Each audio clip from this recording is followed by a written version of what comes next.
Hello everybody, CozyAzeroth here, aka Zachary Fruling, and I'm going to get some WoW Classic time in with my friend Julia Deer. I'm waiting on her. I got to get her in Discord here. I forgot to start Discord up, so I'll just do that. She's going to be joining me here in a minute, and we're going to probably help her level versus leveling my character up today, since her hardcore character is nowhere near as high level as mine right now. So let me get in the... There we go. Discord channel. Let's get in the world.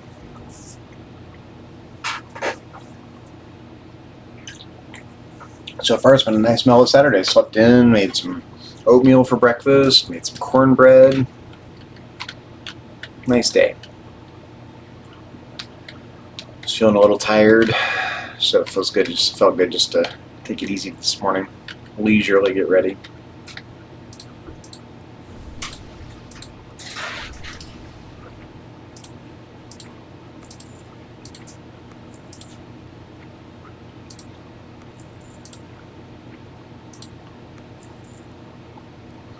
All these items that don't really sell. Need to move my bags, stuff in my bags around. It's one thing I miss about Classic, from the retail version of the game in Classic. I miss the bag cleanup button. It's just a little thing, but really helps.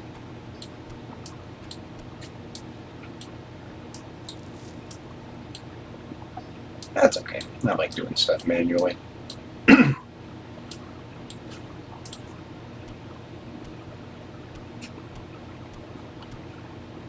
All this stuff that didn't sell on the auction house, we're just going to go over here and sell it.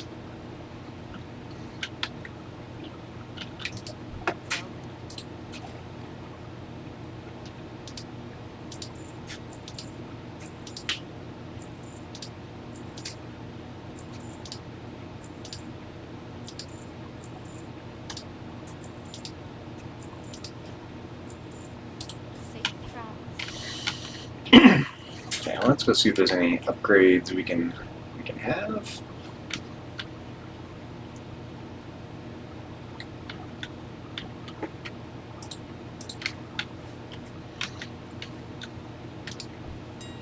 Let's see here.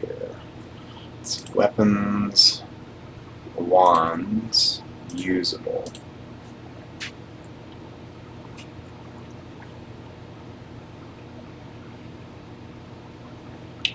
Nope. One-handed maces.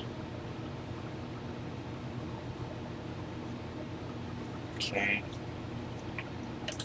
Armor, cloth, usable. Okay, how about a cloak?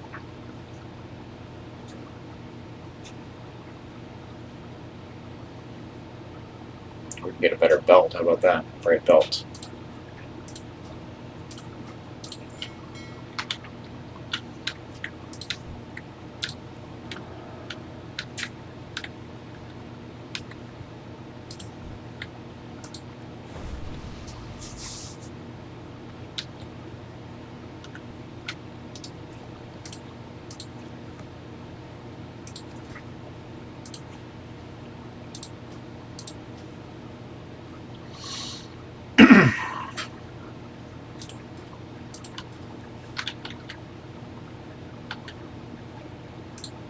Tip my character out a little bit. Okay, Uber notification, what's up? Oh, yeah. Vehicle inspection is expiring. I gotta take my car and get it re-inspected next week.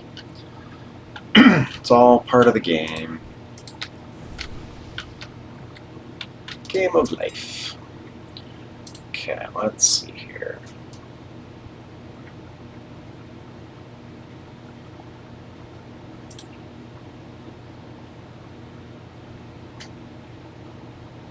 Gloves.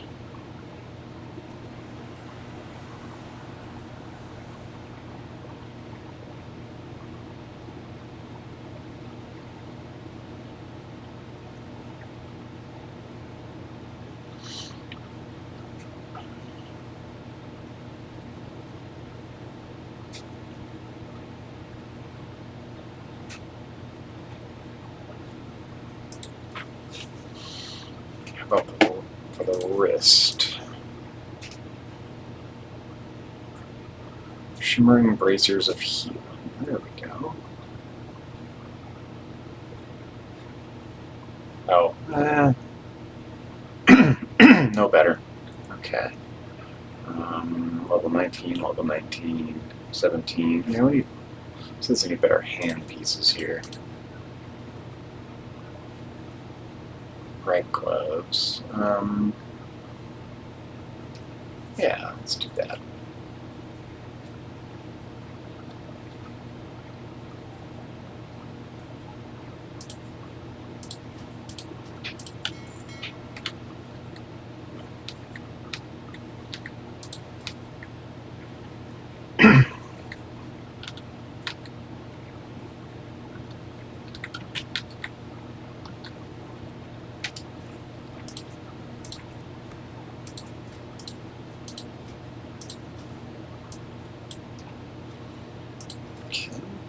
But the pants, those are level 19.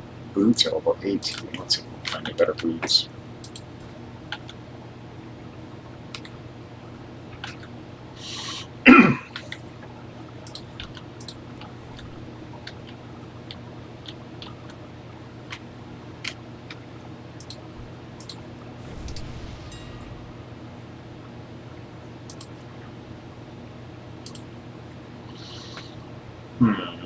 Sanguine sandals.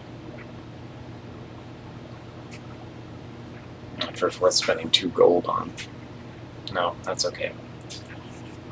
Alright. That's where it's at.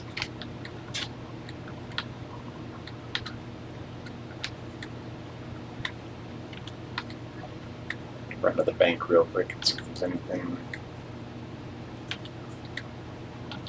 I'll put in there that I can use. I don't think so.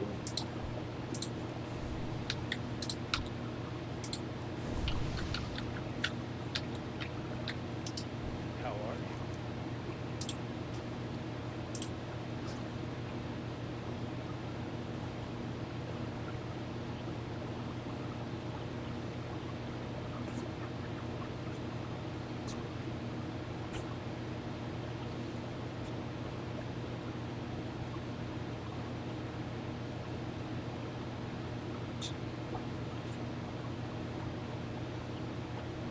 See you around.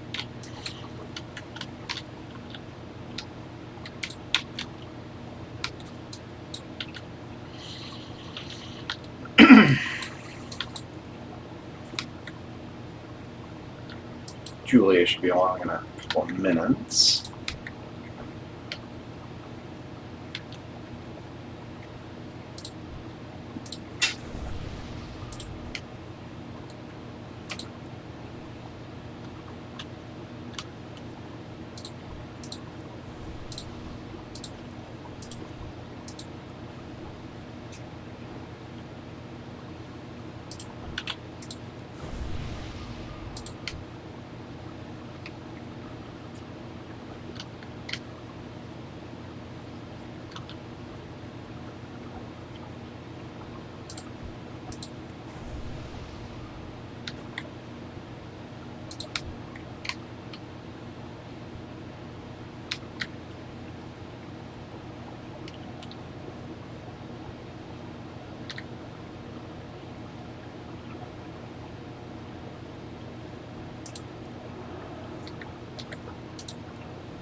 Did a nice little tour of Stormwind last time. Julia hadn't seen old Stormwind very much.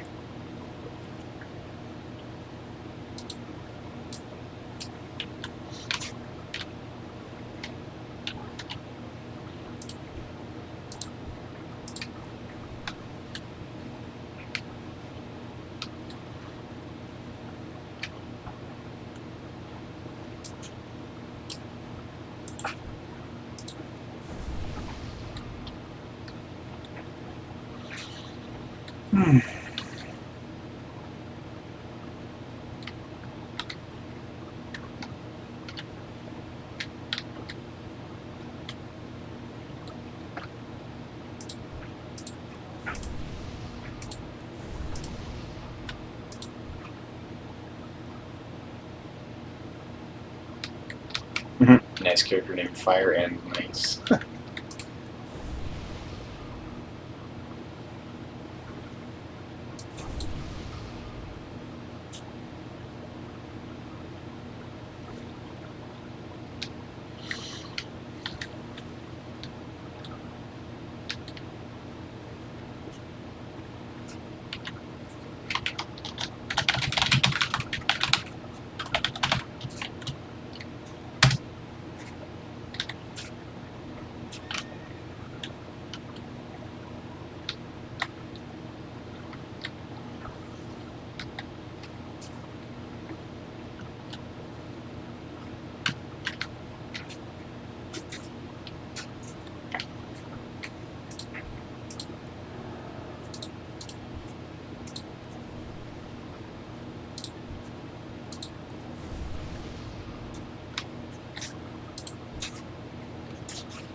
I'm waiting, just sitting here putting helpful buffs on people. Power, Word, Fortitude. Might make the difference for someone, you never know.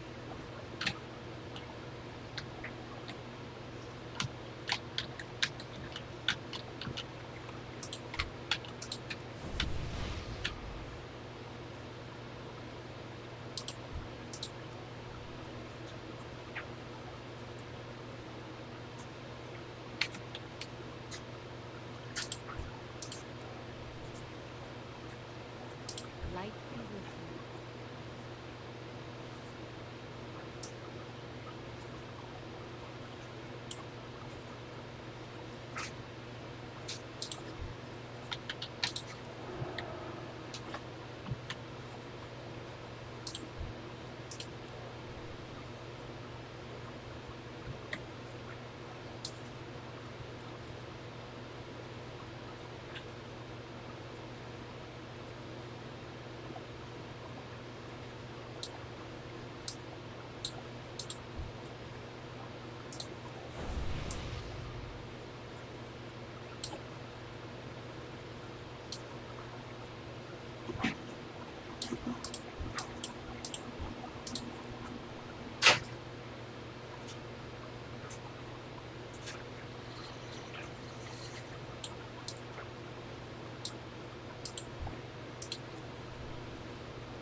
Excuse me.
Kim's young, crybaby, crybaby.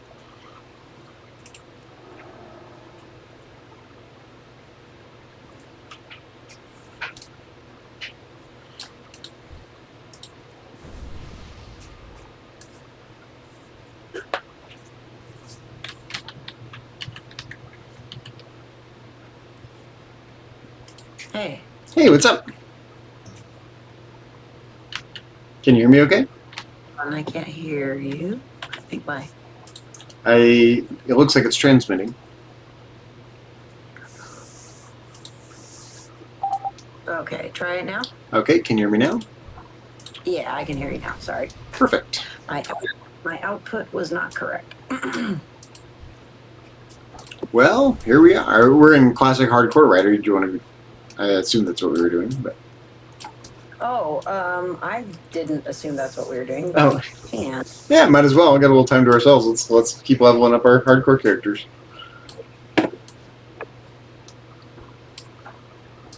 Since Susan is not interested in classic hardcore. Is she at the store right now, or is No, she she's watching a little TV.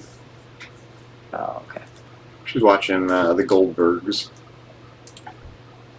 I don't know what that is, but I would. Takes place in the 80s. The kind of show is it? It's about the basic story is it's a guy who's in the film industry telling memoirs of growing up and the influence of things in the 80s on his film career. It's clever. It's a cleverly written show. The pace of the dialogue really bugs me. There's no like breaks between lines of dialogue. It's just fast dialogue cuts. So it's very, very upbeat. Too much so for me. So much that I find it distracting. I don't find it there's no time for like reactions. It's just dialogue, dialogue, dialogue, dialogue, dialogue. Intentionally, it's just a stylistic choice, I guess. But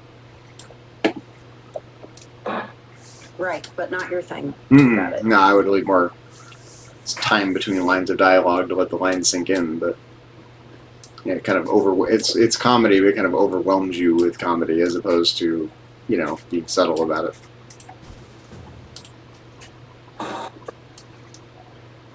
Okay. All right, I am still where we left off. I am right here. Wait, where are you? How come I don't see you? Oh, there you are. Hello. Let's mark ours. I'm going to mark myself here. Did we or did we not do bad agreements? I guess we did. Right. I did a few minutes ago. Oh, yeah, that's fine.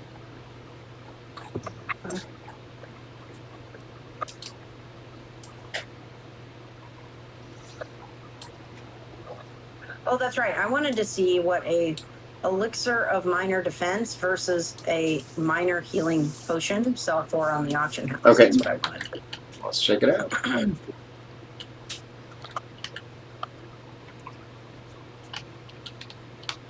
Like a busy day in classic hardcore here. Lots of people milling about.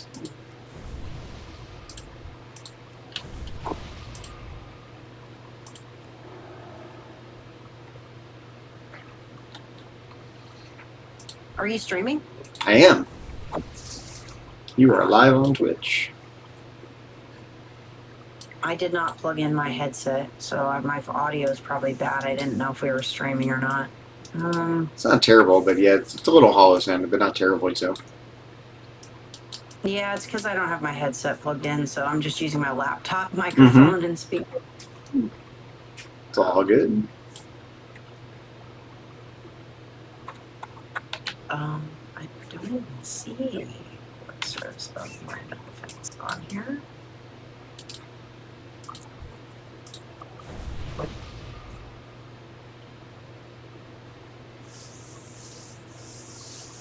Oh, there we go. Okay, so versus.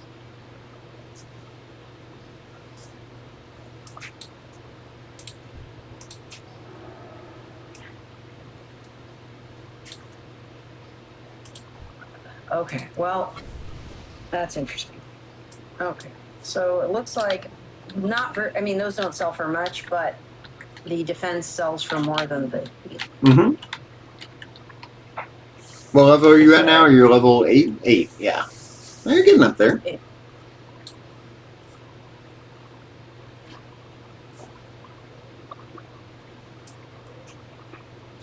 I'm going to make, I need more empty vials from the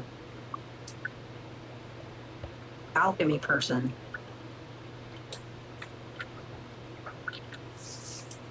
That's what I need. Let's Here, go hold get on, some. I need to give you some. So I just made a, oh, here we go. Let me see.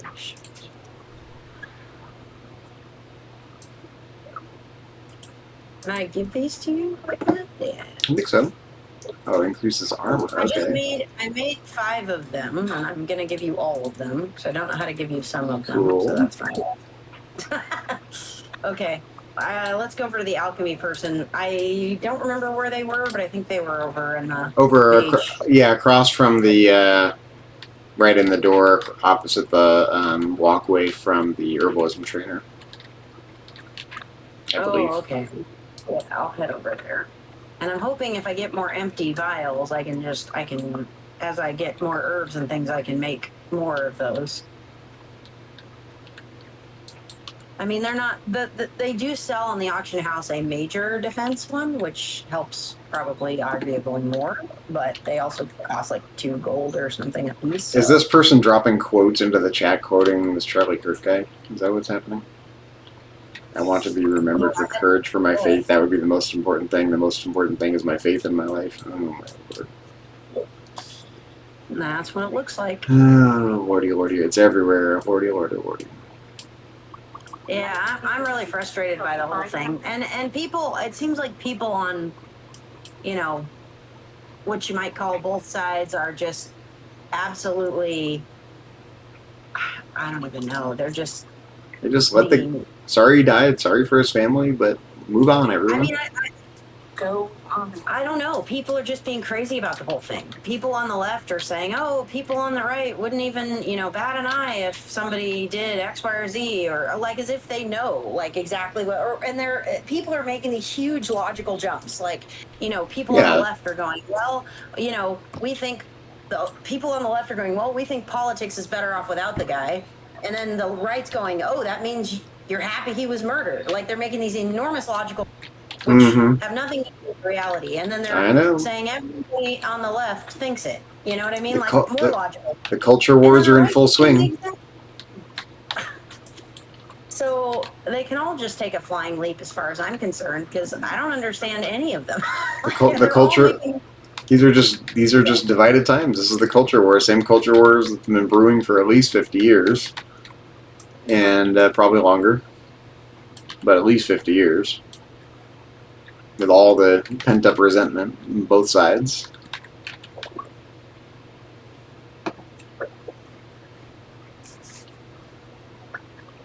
Hopefully things will simmer down at some point, but it doesn't seem like it. I'm seeing the most asinine stuff on Facebook from both sides. Exactly, that's my point. The most asinine stuff. Mm-hmm. And they're all like saying basically the exact same thing, which is they're grouping everybody on one political camp together with everybody else. And they all think the same thing, and none of it's true. Like I don't understand.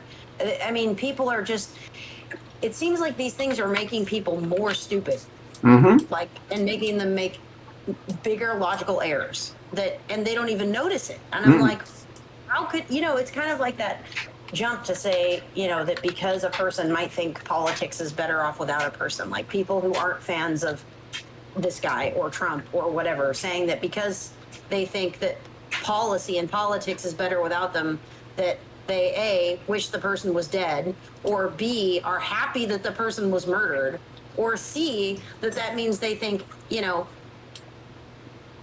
if 9/11 happened today, people would be happy about it. Like That kind of crap. massive Yep. logical jumps, right? Like, and I'm like, what are you fucking talking about? Yeah, And then and saying that it summarizes all lefts.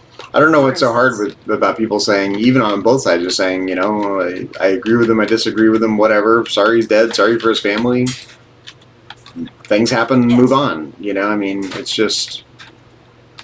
Well, What's really funny is that, from my point of view, what's funny is to see the scapegoats. People on the right saying, "Oh, he was radicalized in college," or "Oh, it's because of video games," or because of some, that kind of crap. There's always a bunch of scapegoating going on.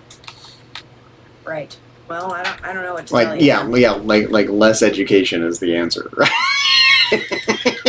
Give me a break, Well, again, making huge generalizations, Yeah. huge logical jumps that Yep. don't exist, Mm-hmm. and these giant generalizations and logical jumps become make people emotionally heightened, Mm-hmm. and like they're making these decisions. And I'm like, okay, so one dude who clearly had,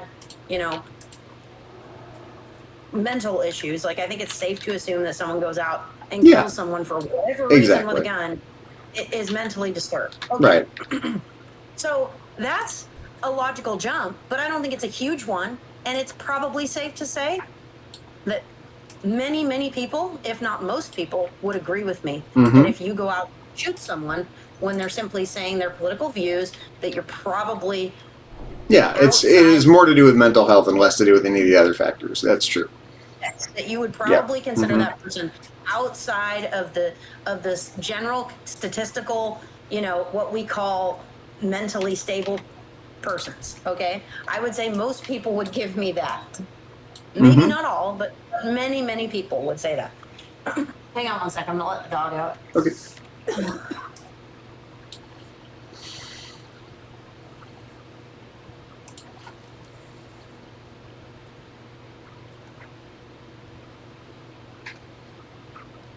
But people were jumping to all sorts of conclusions about, Mm-hmm. the guy's political Yeah. affiliation or, his motivations and things like that, long before they even had a suspect. Well, that's because there's you a lot of demonization of the other side on both sides, so it's just people just rush to like they're the stereotypical portrayal of people on the other side of of whatever of it is the that they picture. think. That's right. Yeah, Just it's the narrative of what it is. and that they're trying to usually people that don't have a very nuanced picture of the other side, so. tell. Right.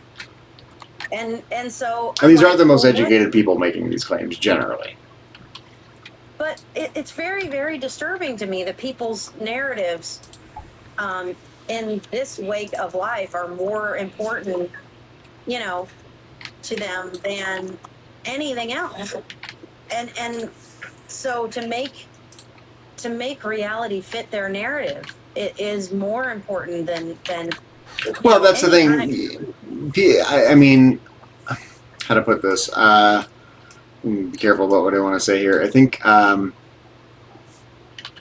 the people on the religious right, the sky is always falling because Jesus is coming back, and the stakes are cosmic and moral for everyone on the religious right who's, or at least the extreme folks on the religious right. So everything is imbued with this, heightened urgency,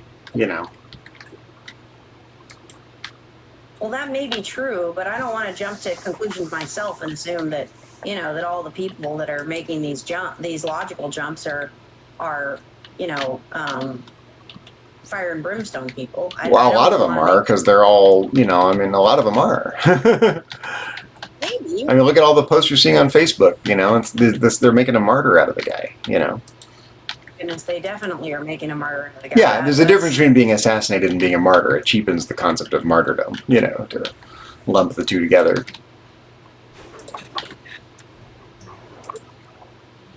That's what I think, Yes, he was assassinated. No, that doesn't make him a martyr.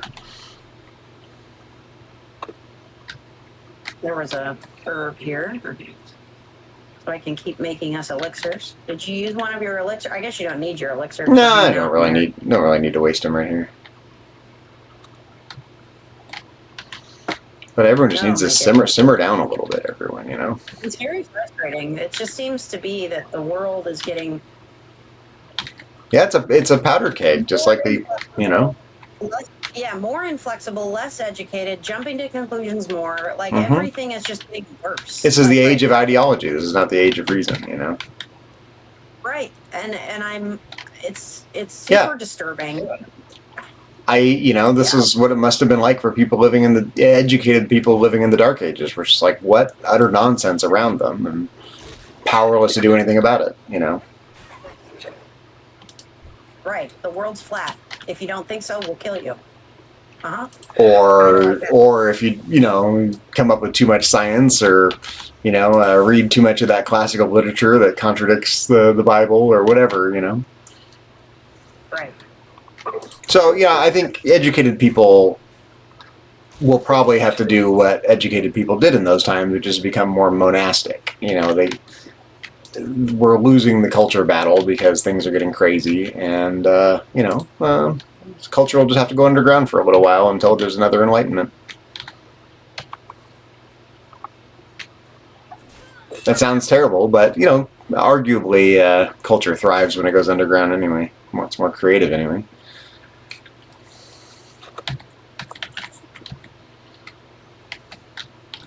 Or at least more esoteric. It's, it's frustrating, but I mean, I feel like there's good ideas on both sides, and people are definitely more in line with what they think than this is making it appear. I think it's just going to get worse. There's guns everywhere, and things are so polarized and things are so heightened. I think it's just going to get worse. I don't see it getting better anytime soon. Yeah, you're probably not All wrong. the civilized world that people worked so hard to build in the late 20th century is being eroded. And it'll take a long time to rediscover it. I mean, I don't know.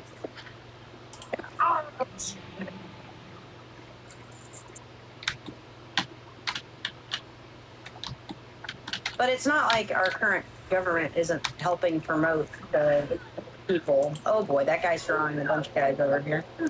Isn't our current government isn't what? It's not helping the divide. Well, no, of course not. He's just stoking the fire. He likes the chaos.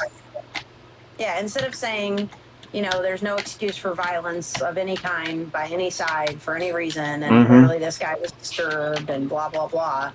Instead of some message that tries to deflate the situation and make people calm the fuck down, he's just doing what, like you said, all the fire and brimstone people are that conclusion that they're jumping to. He's just stoking that. Right. It's the radical left. Yeah. They're out to kill us. They're trying to get us. Yeah, but it's the same. Hitler did the same shit. Yeah. Well. I mean, I can't. My issue is that the only thing I can think is the thing that makes me more worried is that his motivations for doing that have got to be much more nefarious than what I'm seeing right now. You know what I mean? Like his motivation for causing this kind of chaos and trying to separate people, and so that there's more and more and more hate and more and more like distance between camps and people feeling isolated and people turning on their brothers, so to speak, literally and figuratively.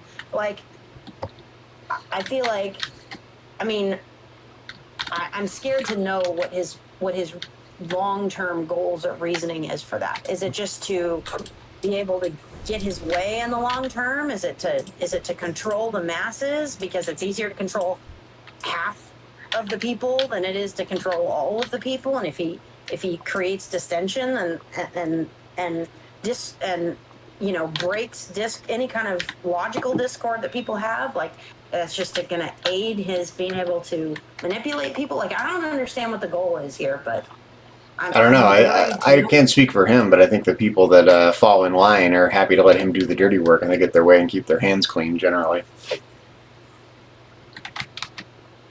Wow, I have a lot of stuff in my mailbox. Well, apparently all this stuff just expired off of the auction house. So I am just going to grab it and sell it because apparently it is not. Yeah, I did the same thing. I had some things that sold, and anything that didn't sell, I just sold to a vendor. I don't think anything sold for me, so I'm going to go to a vendor here. But, we're seeing the downside of, back in the day, people felt loyalty to their families and communities, and the downside is that it was hard to get away. If you had an abusive family member or whatever, it was hard to get away. You were stuck with them. Now we've gone a different direction. We've become identified not with our communities, but with our ideologies. So it's easier to get out of annoying families and, friend groups you don't want to be part of. But, people have banded together in these ideological bubbles, Right. Exactly. And there's no discord between the sides. No, not at all. No logical discord at all. Yeah, it's just like stop. They're totally incommensurate. Like, even if you're using the same words, they don't mean the same things by them. Think how each side uses the word freedom. That means something very different to a right-wing person versus a left-wing person at this point. For the Alliance. And you can go right down the list of every American concept, and they're interpreted in such radically different ways. Right, exactly. They can't even talk to each other. Yeah. I asked my, gay left friends if tell them to, come to my house wearing a shirt that to them means freedom. Mm-hmm. They're going to come over wearing an rainbow LGBTQ shirt or something, or like that. And my right-wing friends would come over wearing a shirt that says I am Charlie. Right. You know what I'm saying? Like, yeah, in reality both are true, but whatever. One of those would be offensive to the other. So and then they end up fighting. Yeah, it's also an age of symbolism. Symbols, and I read an interesting book that analyzed a lot of the political imagery, like the patches people were wearing and the things people were flying on flags during January 6th. And this is a deep, deep, deep time of symbolism, Yeah, I've noticed that as well. People are badging themselves. Yeah. Yeah. Look at the shirts. The thing. You see all these people. There's. I don't want to call anyone out, but there's a whole almost uniform on both sides. Right. Yeah, I suppose. Mm-hmm. Look around. Look at the shirts people wearing, the things on their arms, their tattoos, their whatever. Yep. It seems like many years ago now. It seems like maybe 8 to 10 years ago, I started seeing the "Don't Tread on Me" symbol. Mm-hmm. The rattlesnake or whatever. Yeah, and variations thereof. Yeah. Mm-hmm. Right. And now that seems like it's completely owned by the Proud Boys and whatnot. Mm-hmm. Like it seems like it symbolizes. It used to symbolize maybe libertarianism, maybe, or I don't know. But now it seems to be completely wrapped up. Well, there's a lot of image co-option too. It used to be that the flag was a national symbol, but the right wing has completely co-opted the flag imagery. Right. You fly a flag, people just think you're a Republican now. I know, which is super sad. You can't be patriotic. Yeah, in fact, I've thought about making a bumper sticker that says Democrats love the flag too, and selling that on Etsy. Oh my goodness! I like poking the bear. Do you remember the Homer Simpson episode where? I don't. Almost certainly don't. There was a Homer Simpson, or there was an episode of The Simpsons where he basically said something about like I mean, he said something about the gays taking away names that used to be tough guy names back in the day, and he said, names like Julian and whatever, and then he back, which was totally politically incorrect. But this was before, um, this was before when those types of things were allowed to be on TV, which I'm not saying that was a good thing, because there has been some progress. Some things are exactly things are better now, which I think is better now. Well, that's the thing. I think the progress of history can't be stopped. The issues of the day, time's going to march on no matter what anyone thinks. So there will be progress. Well, I mean, at the time it was funny, and now it's offensive. But at the same time, it brought back to mind you basically saying that you want to create a sticker that takes the American flag back for the Democrats, right? It was the same kind of joke, right? I heard something wrote somewhere in an Uber card the other day. I was talking about San Francisco, and I had this conservative guy, and he said the gays stole San Francisco from us, and I just okay, I'm done. I can't talk to someone like that, like just turn the music up and, Right. Done talking to you now. Thank you, right. Director. Exactly. Yeah. Right. I'm going to drop you off and forget you exist. Yeah, exactly. I know.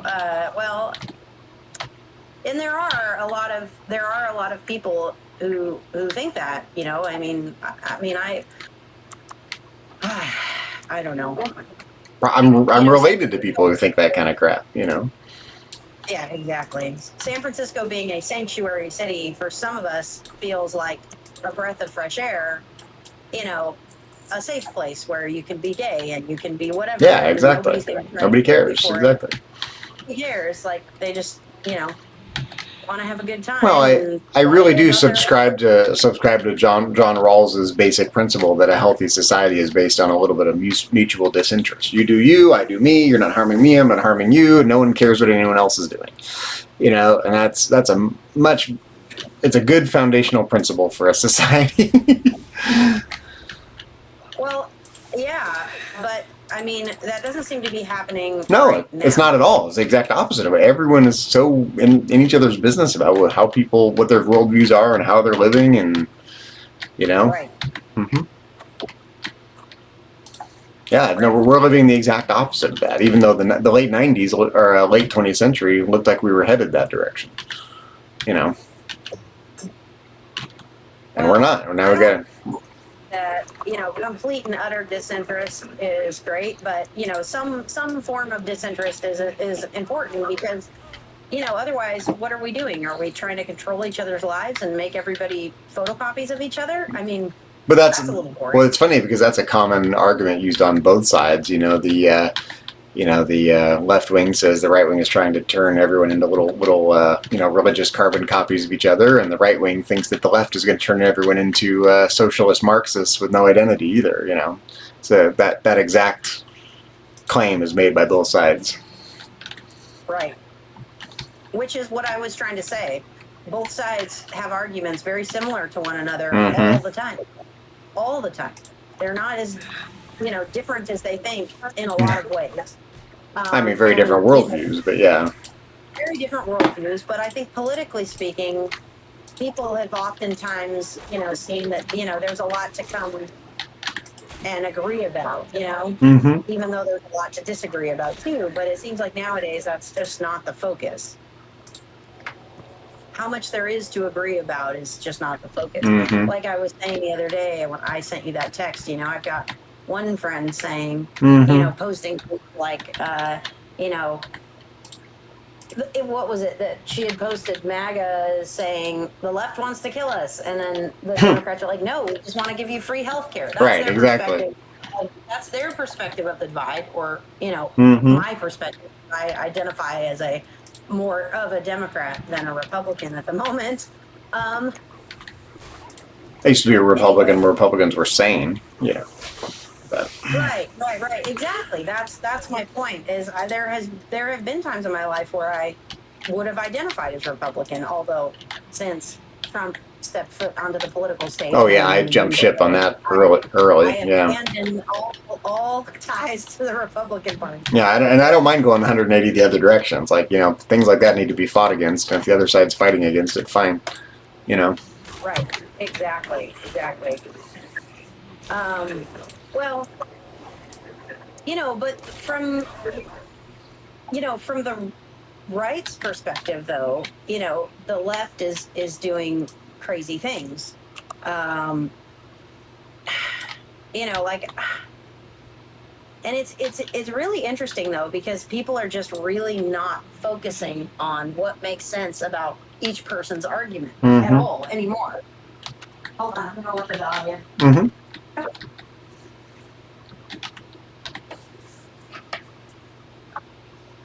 And the sad thing is that in order to solve the world's problems, we would really need to work together. And we're just getting further and further away from ever being able to work together. Yeah, and I don't see it getting any better. I mean, we're I don't. completely pissing on each other's campfires, like, so much. It's just not even. Yeah, it's going to be the Hatfields and the McCoys for the rest of our lifetimes, probably. Right. You know what I mean? It's like, for instance, since it's a hot topic right now, take gun control, right? Because, I mean, Charlie was such an advocate for, put guns into the hands of more people. Because, why is it that, what were some of his quotes? Why is it that, there should be armed guards here and there, but not being able to guard our children or whatever it is. Mm-hmm. And fear-mongering. Yeah, well, but the right has some really intelligent things to say about gun control, in my opinion. For instance, their argument that, hey, why are you focusing on taking away all the guns? Because the people who go through the proper channels and would do the, legal things to get guns are not the people you need to worry about anyway. And you're like, well, yeah, obviously the guy who just wants a gun so he can protect his children from rapists and murderers is probably not the one you need to worry about. It's the crazy guys like the guy who killed Charlie Kirk. Those are the guys you need to worry about. Okay, but then the Democrats have the very intelligent. Well, you're right. Maybe that's not the guy we need to worry about. But at the same time, maybe less guns is a good solution. Maybe if there's fewer guns would save some lives. Yes, that's true. Yeah, maybe if there's just less guns out there, whether they're legal or whatever, just make it that much harder for illegal people and people who are willing to do nefarious things. Yeah, and couched in those terms, it's almost like they agree. If you look at it that way, it's almost like they agree. And you're like, well, okay, so you guys are arguing the same things. You're saying that, one, guns don't kill people, people do. Two, the scary people who would murder people and do things that neither one of us want, despite what's on Facebook right now and social media, would have you believe. Neither one of us think that those are the people that we need to worry about. It's all the crazies. And both of you think we shouldn't punish the people who are law-abiding. Unfortunately, I think there's a lot of sleeper crazy folks. There's a lot of religious right-wing people that haven't done anything crazy, but they're hoarding weapons and stuff. Maybe. I think that's what I worry about. I worry there's a whole religious, sleeper crazy movement out there. I know. The apocalyptic folks. I know that I'm kind of paraphrasing and. I'm focusing on the positives. I'm focusing on the little bit of overlap that there is. I understand that, and I know that that's kind of a. But the thing is, there are easy things to agree on. That's my point. Is that it wasn't very difficult for me while playing World of Warcraft to just off the top of my head come up with a way that the two camps overlap in their views and why they both should be listened to. Yeah, at least there's a Venn diagram. You could focus on that stuff. Right, and I think that historically speaking, that's what our politics was designed to do. We had the two-party system so that people could make arguments like these things, and we could focus on the Venn diagram part of it. Sort of. I mean, I don't think Madison agrees with that at all. I think Madison thought the exact opposite. I think that he thought there would be extreme views, and the way you keep an extreme view from happening is pitting those extreme views against each other in an adversarial way. Perhaps. He said as much. He said, "Setting ambition against ambition." That's almost a direct quote. Well, that is an effective means of, stalling things out, essentially. Sorting things out, and forcing people to But at the same time, pitting people in the way that they're being pitted right now is not Not helpful. effective. Yeah. Mm-hmm. It's not helpful. So, And and of course, globally, there's a problem where back in the day, if people were crazy, or people couldn't hack it in society, or they just wanted to start their own little crazy religious movement, they could just head somewhere else, and there was lots of open space in the world to do that in. And the world's just not like that anymore. So you're stuck with crazy when crazy happens. You can't get rid of the people who should go escape somewhere else, and those people can't go anywhere else. So I just don't understand. We're stuck with why them, it's so hard. I just don't understand why it's so hard for people to employ even a modicum of logic here. It's like because we've had at least 30 years, maybe longer, of dismantling of the higher education system. That's part of it. And now we're scapegoating it, saying education's the problem. Because I don't personally agree with Charlie Kirk's politics means that I'm happy he was murdered or something. You know what I mean? That's just that's the equation now. It's a puerile argument. Yeah. Yeah. P equals Q, period. And it doesn't matter what P or Q is. They just decide it. You know what I mean? It's like whatever the fuck they decide is equal is just equal, and it just means it. And they're not. I mean, it just seems to me, and I see that a lot on both sides, because this person is religious. Oh, that must be that they're super right wing and fire and brimstone and Trump fans. Well, not necessarily. And just like it doesn't mean that because I disagree with Charlie Kirk, I'm happy he got shot. You know what I mean? Exactly. Like everyone needs to come down to earth here. Everyone needs to come down to earth and remember that they have 2 brain cells in their head, not just one. They can employ both at the same time. Yeah, I think you're asking a lot of people these days. Well, that's the way I feel. Yeah, me too, but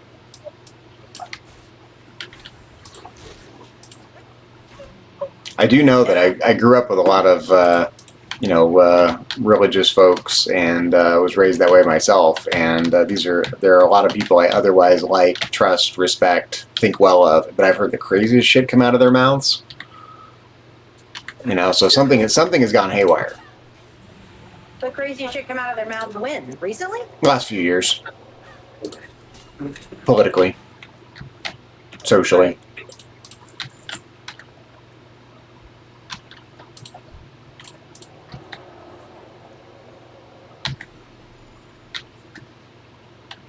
But Trump has emboldened a lot of it, so that latent cultural resentment that was brewing and brewing and brewing while the tide was turning towards a more liberal society in the broad sense. That's been let out for some fresh air now. That resentment.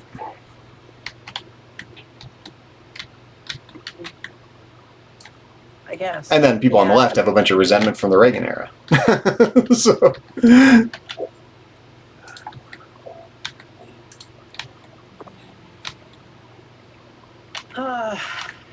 So this is the age of resentment, and ideology. So is it going to get better in our lifetime? I don't know. I don't think so. I really don't. I don't know. I can't see it. But it might have been easy to think the world was going to hell in a handbasket during World War II as well, and then look what emerged in the late 20th century. It was much better. It became historians call it the Great Peace, In the whole history of the world, the number of deaths due to war plummeted greatly in the last part of the 20th century. So, Yeah. And we're still in it. There hasn't been a war. Like, we might bicker with each other, and people might be getting assassinated sometimes, which sucks. But there hasn't been a World War III, so, Well, I think people, including myself, live in a very protected bubble, though. Mm-hmm. That's true. Especially here in the, Northern California that I enjoy. Mm-hmm. This is definitely a bubble compared to the rest of the country. And then the other country's a bubble compared to us in other ways, I found that living in Idaho, And the people that I choose to surround myself with to, have conversations with does create quite a bubble for me that I enjoy. immensely. I think I step out of my bubble a little more than you do, maybe. Like I keep my finger on the pulse of the religious folks and whatnot. I think that you do. I think that you do. Because I know them, and I otherwise like them. You know, that's the thing. I just completely disagree with them and think they're crazy. So, right. but I like And them. You know. I have some people that I have people that also fall into that category that I love, but completely disagree with and think that they're kind of crazy, or at very least that they've been manipulated. And I guess the part that bothers me is that Oh, they've definitely been manipulated. Yeah. I guess I blame them a bit for being manipulatable, I guess. Manipulable. There you go. Yeah, I don't know. Yes, the fact that they were malleable enough to manipulate is, I guess, I don't know. If It's abhorrent to people like us that try to be more self-aware. I guess, yeah, that's my point. Is I don't know what it is about that I find so abhorrent. Is it that I don't respect their lack of conviction? Is it that I find their Well, the level of self-reflectiveness out there is small. well, is it simply that I don't respect the fact that I find that lacking in intellectual strength? I mean, what is it that I find so terrible about it? Well, I mean, this is an area of overlap between philosophy and psychology and existentialism, where it's like this is one interpretation of the Socratic dictum is to knowing yourself is to be aware of all the causal factors that are driving your own thinking. You know, and a great many people. Again, no one's perfect at this. This is a post-Freudian era. Everyone has an unconscious, subconscious, you know. But, you know, people who are self-reflective try to understand what's happening with their own psychology, you know. Right, like me doing that right now. Exactly. Like I'm not perfect at it, and you're not perfect at it, but I think we're better than a lot of people at it. Maybe not. But the point is that for whatever reason, and again, I am trying to be reflective about that. I do find it, that it bothers me about them. Mm-hmm. You know, yeah, me too. At very least, I pity them. You know. Yeah, at very least, I pity them. That's right. I pity them, and I am sad that they're in the position that they're in, that they were so malleable, that they let this happen to themselves. And then I hear myself thinking these things and think, well, you sound, pretty self-righteous. Well, you sound like a very stuck-up. Well, you can see why why the right thinks educated people on the left are arrogant. You know. Right. But America's always had an anti-intellectual streak from its very, very beginnings. You know. I sound that way to myself when I self-analyze. Yeah. Yes, it absolutely 100%. So why would I be surprised when somebody who disagrees with me finds me arrogant?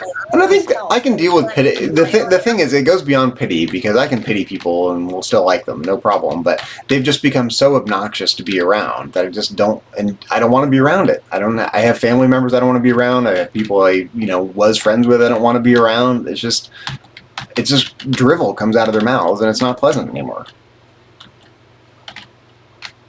So I'm better off without them. And that's a hard pill to swallow. You're just better off without some people. Okay, yes, I agree with all of what you're saying. And I myself find myself in your same position, doing those same things, and taking that hard pill and swallowing it. Okay, however, I also am trying to, be very self-reflective and ask myself, what else can I do to be better, and not try to, just pigeonhole them and go, well, that's too bad for them, and I feel pity that they succumb to this brainwash. You're an educator at heart as well. You want to educate people. I don't know, maybe. Or maybe I just don't want to have to, I don't want to have a internal dialogue that I don't see as consistent with my external dialogue at any time. I'm not saying that I lie to those people, because I don't.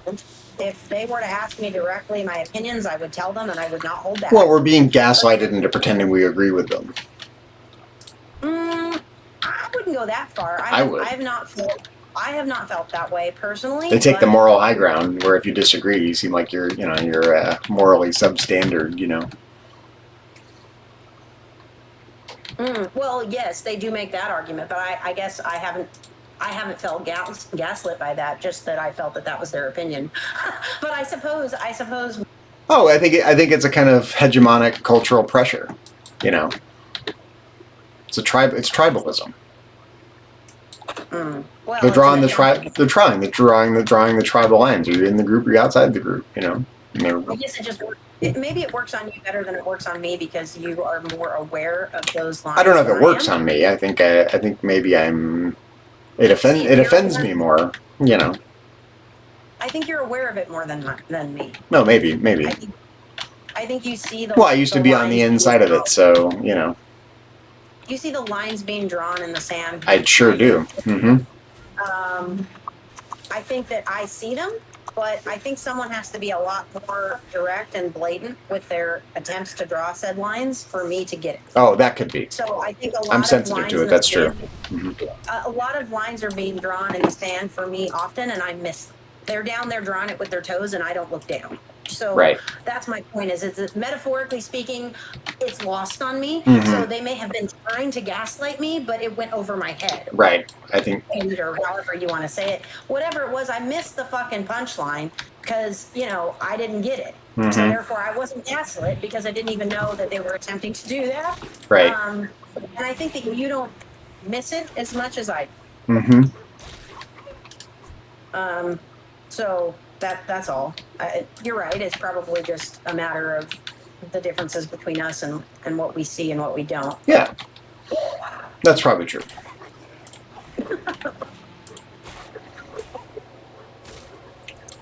That's just the way that I am. I suppose that's the way my brain. Yeah, and I think for me, I'm content to go, fuck you, I don't need you in my life anymore. To some of these people.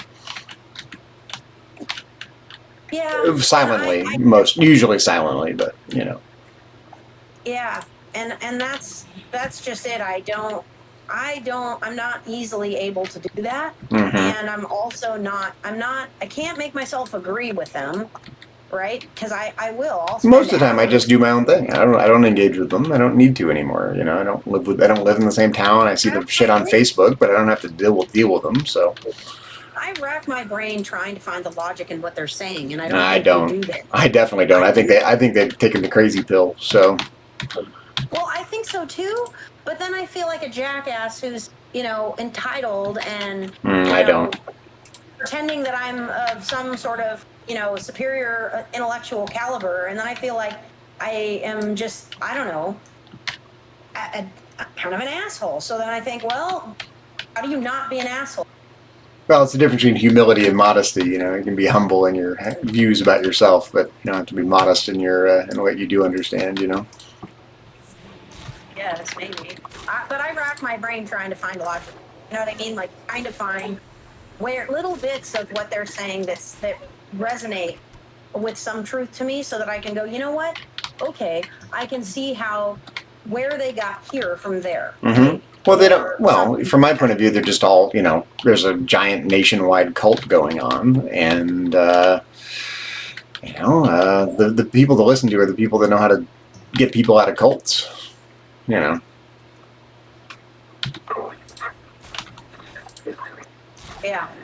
Well, I agree with you on that note. I feel the same way, and mm-hmm. But how do I reconcile that with the fact that I have people that I care about that are part of the cult? Well, in fact, I saw an interview with a person who wrote a book on cults, and the best nugget I took away from them was that they said, how do you reason with someone who's essentially part of a cult, politically or religiously or whatever? And the key, they said, was to get them to think about their life before the cult, because they forget that there used to be a time when they weren't in it, What was life like? What did they used to think about? How did they used to spend their time? What kind of relationships did they used to have? And get them remembering life outside of it. Wait, what book is this, and when did you read it? Oh, I didn't read the book. I saw an interview with the author of the book, and I meant to read the book, but I wish I could tell you. I would have to look it up, which we can do later if you want. Oh, okay. But this was recent. Was this recent? Within the last year. So the book was probably not an old book. Oh, I don't think so. I think it's a fairly new book, yeah. Okay. And and they even talked about Trump. They they basically said, don't argue with them, but talk to your Trump supporting cult members and say, hey, what's the first time you remember thinking about Donald Trump? What were your impressions of him, in 1985? Oh, I thought he was a jackass. And why has that changed now, Oh, hey, he's still a jackass. In this interview, did the interviewee did they ask the author if they have ever successfully brought someone around from this? I think the answer is yes, and they're the author is a psychologist. How many people?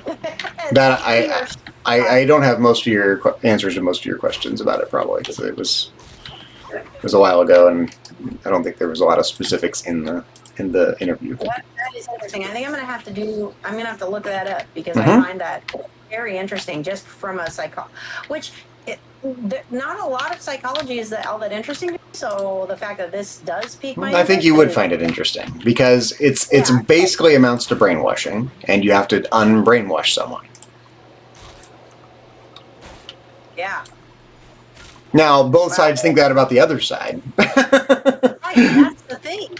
Exactly. But the key is you can't be adversarial about it, because that will make them circle the wagons even more.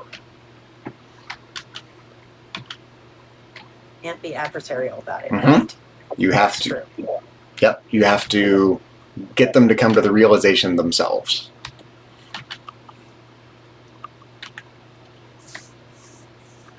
And it's very Socratic in that regard. Right, which I appreciate. I mean, that sounds like that does ring true to most things that I. Yeah, it sounds right up your alley, I'm sure. Yeah. Yeah, it does ring true. So I find that. Arguing with them about gun control is not going to do it, but getting them to remember their life before Trump might. Well, that's interesting. I'm gonna have to do some. Yeah, I mean, it wouldn't be hard to find the book. I mean, if you want, I can do it right now if you want. I can get on Google and see if I can find it. Sure. I might have even put it in my Amazon wish list. I mean, give me a minute and I'll. I might start reading that after we're done with. Here, let me just go to the road here and let me just see if I can find it. Yeah, maybe I'll just buzz through that tonight, and then we can have another conversation about post-book tomorrow. Because man, it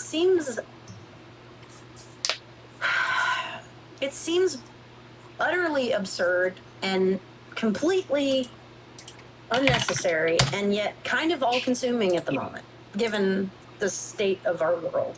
It's. Yeah, I'll see if I can find it in my wish list here. I might have put it in my wish list. I don't think I bought it, but I was going to, I think. I mean, it's really getting serious. I mean, did you hear Florida talking about just banning requirement for vaccines for children? I mean, yeah, but I guess that's my arguing policy with them is not going to do it, because they're deep in cult land. Right, but the guy, the politician who was up bodies, and I'm like, well, arguably you should, if the government was working correctly, you should be a scientific professional who knows what we should be putting in our bodies more than the average person. That's who you should be up there, as opposed to political person spouting off whatever bullshit that they comes into their mind to try to get votes. But I don't know, because I mean, arguably that's why we put these people in charge of things like the CDC, because they have expertise in order to tell us what's best for us in that way, because not all of us can be microbiologists and virologists and people who are educated enough to make.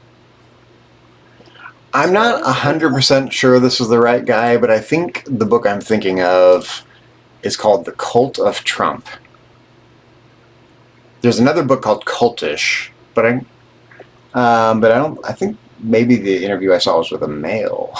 So, so I think Stephen Hassan, The Cult of Trump, is the book I was thinking of. Let me see when it was published. See if that sounds right. Simon and Schuster. Yeah. Let's see. Cult of Trump, Stephen Hassan. 2019? Well, that would have been a while ago, so maybe that's not it. Hold on. Let me go to Amazon here.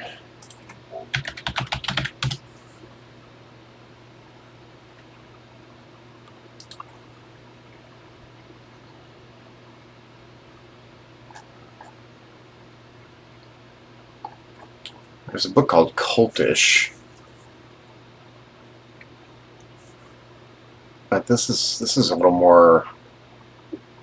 I mean, maybe it was just with an author of a book that wasn't just published. Maybe that's the guy. I don't really remember. It was a while ago, and I only watched it once, and I don't remember what he looked like, frankly. So, I don't. This book's a little too broad. The Cult of Trump sounds a little more on point.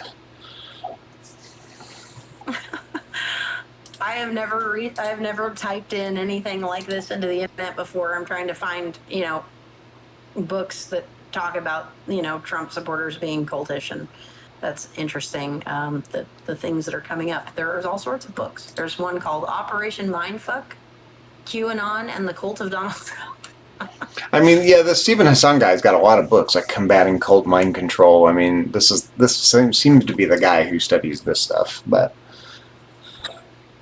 it could have been him. I'm almost certain that's the right guy. Maybe that he wrote this book and he wrote another book that he was. I don't remember. I don't remember the name of the book, and I don't remember the guy's name, and I don't remember what he looked like. I can just remember the topic and what he had to say. I don't know. I can't help but, ask myself, right? So you pointed out, the other team is in this cult. You know what I mean? Mm-hmm. It's like how do you know you're not a butterfly dreaming of being a you know what I'm saying? It's like that whole thing. Like, how do I? I'm okay, in a leftist cult, and therefore these books about the cult of Trump are appealing to me, right? Mm-hmm. It's fascinating to me because of the fact that I myself have been indoctrinated. You know what I'm yeah, saying? by those left wing college professors you had. Right, exactly. I have to ask myself these questions in order to be a rational human. That's my point. I do think Stephen Hassan is the guy. I'm looking at some screenshots of interviews, and I think this is the guy that I heard in an interview. So I think this is. I don't know which book of his, but this is the guy I was thinking of. I'm pretty sure. Okay. Yeah, I feel like if I don't ask myself a question, then I'm asking them to question themselves, but not willing to question myself. Yeah, you're letting them get in your head too much. You're on the right side of right. But that's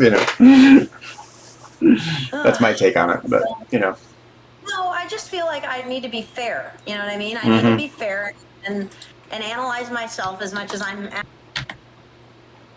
You know what I mean? Like I get it. I feel like if I don't really listen to all of their arguments and pick out of each one part that does make sense, then I can't run around saying it's all bullshit. Yeah, but kind of the way I feel like you don't second guess yourself in terms of the things that make you genuinely distinct from your crazy Trump supporting people. You have just as much right to your view as they do theirs, and you're different. And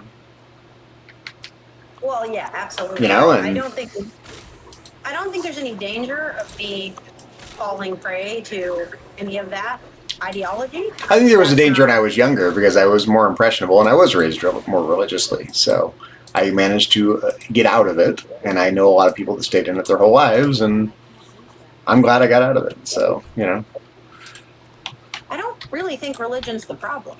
I don't think good religion is the problem.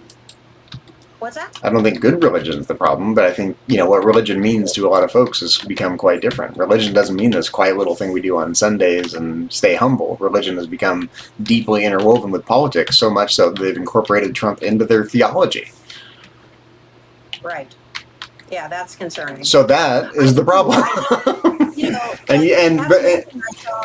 that's one thing I saw a lot of right-wing people posting. They were like, if you think that religion and family is the problem in the U.S., then you're the problem, kind of thing. And you're like, well, I don't think that any person on the left that's rational would really say religion or family is the problem. Well, that's the problem.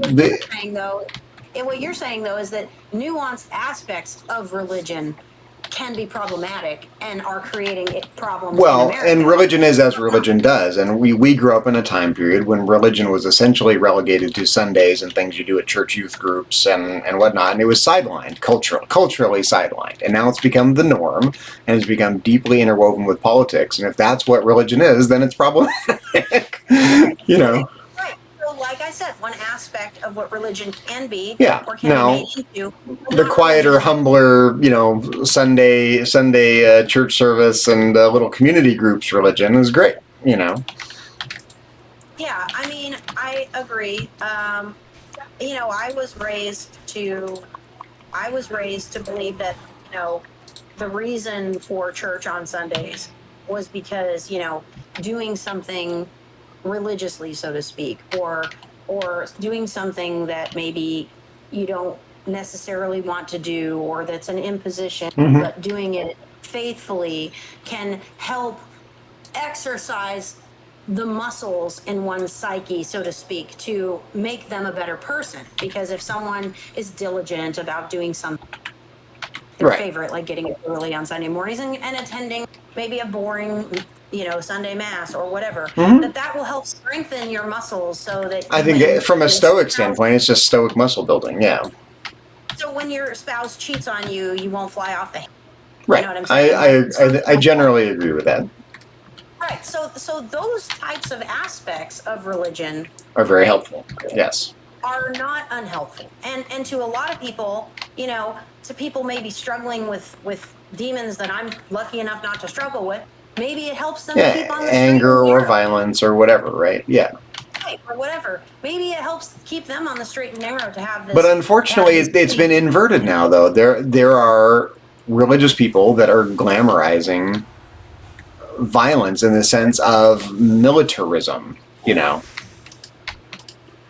Right. Well, and like I was talking about, going back to, my happy little bubble, I was talking to, my husband last night, and he was like, you don't work where I work. You don't hear the things that I hear. Like, so I wonder, and I didn't ask him to elaborate because. Oh yeah, I'd be curious what he meant by that. But in my bubble with, I don't want to know. But well, we don't have to be forced to listen to crazy. I mean. Right. He says that a lot of people that he hears are, they do have guns and they do keep them for what they see as maybe a civil war. That's my point. Right? There's a sleeper crazy that's apocalyptic, or they think a war is coming, or whatever, and they're not crazy yet, but they're getting there. Right, exactly. And that's how I see it anyway. Personally, I don't have an issue with guns, and I don't have an issue with people owning guns. I do have a problem. I don't like gun culture. Yeah, I mean, and I do have a problem with people shooting people, and I do have a problem with murder, and I have all those normal problems, right? So I would prefer it if the world could come together, both the right and the left, and come up with a way to solve what is clearly a problem. Since we hear, but that's not going to happen. People are too busy arming themselves. That's the issue. Is that's not going to happen because. I mean, I think if that's what you think is going to happen, you're living in a pipe dream. I just don't see. I think it's gotten bad.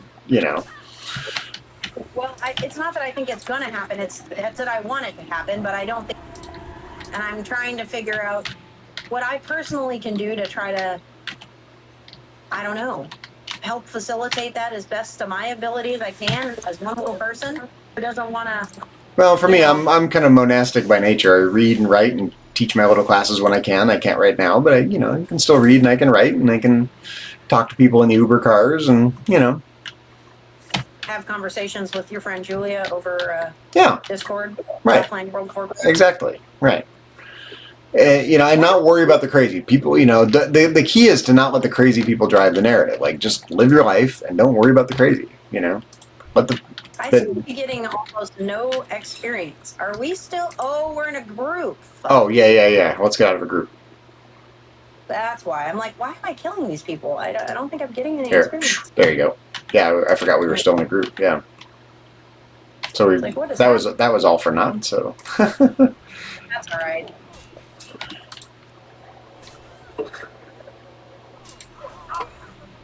We're gonna do dungeon night later. I think. Yeah. We'll take a little break here in a few minutes and do some other things. I don't literally play Warcraft the entire day on my day off here, but. Oh, I hadn't turned on I hadn't even turned on my computer until you called me. So. No danger of me playing all day, but yeah, I do. I don't think there's a perfect answer. I think you just deal with people one by one. You have to decide whether you want to argue with someone if you think they're rational enough to argue rationally, or try to change their mind psychologically because you think they've become so indoctrinated that you have to take some other means, or just distance yourself and go, "You're crazy, and I don't need that shit." Right. Well, Those are the three options probably. And the answer is probably case by case. The way you deal with your mom might be different than the way you deal with, your neighbor 2 doors down, right? I mean. Oh, absolutely. It's right. So there's no perfect answer. It's just, but I think how to put it. Think of it like tools in a toolbox. Which tool is appropriate for this person.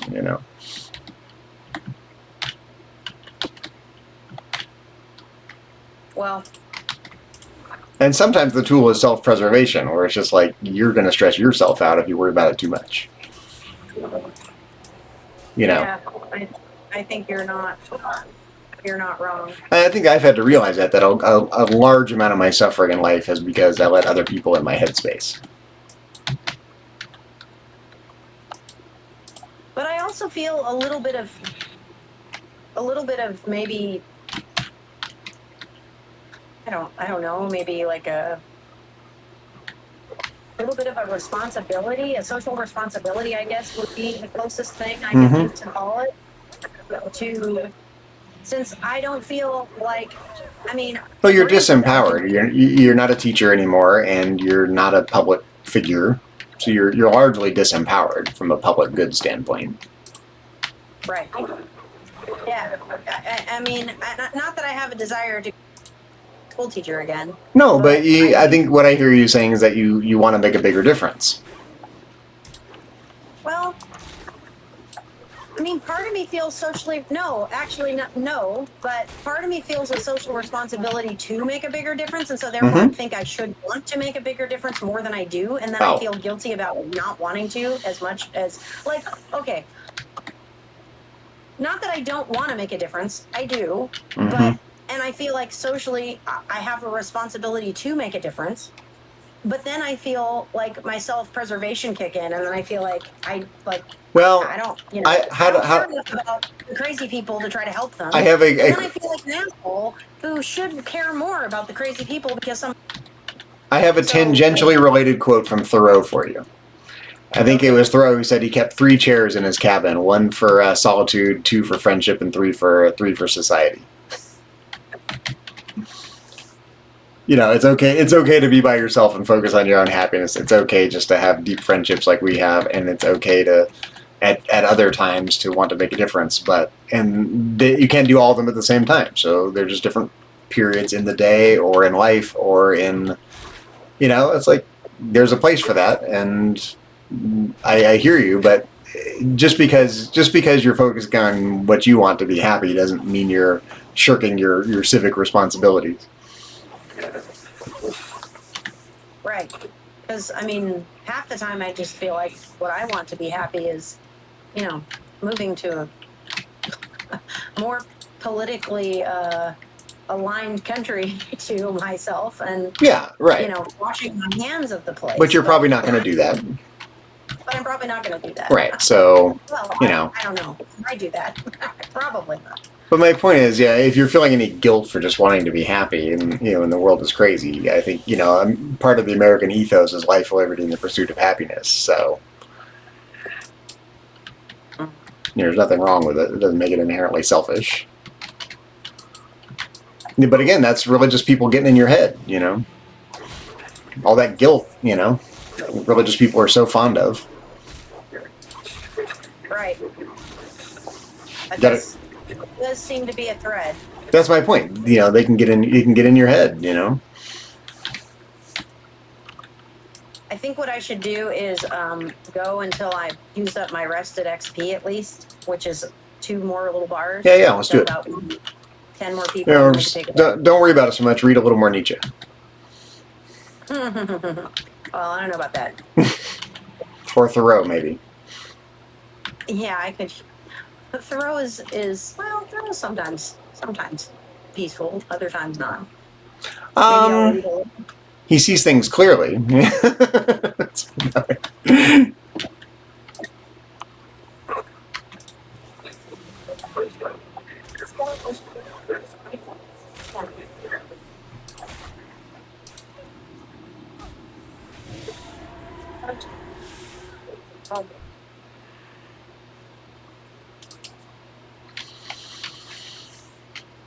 No, I do think moral guilt is a politicization power move tactic that the right knows how to use very, very, very well. Well, I'd say most of the time it's a waste of time, but not always. I'd say sometimes moral guilt can help guide people into having a little bit more integrity. In my experience, it's usually people on the right taking the moral high ground.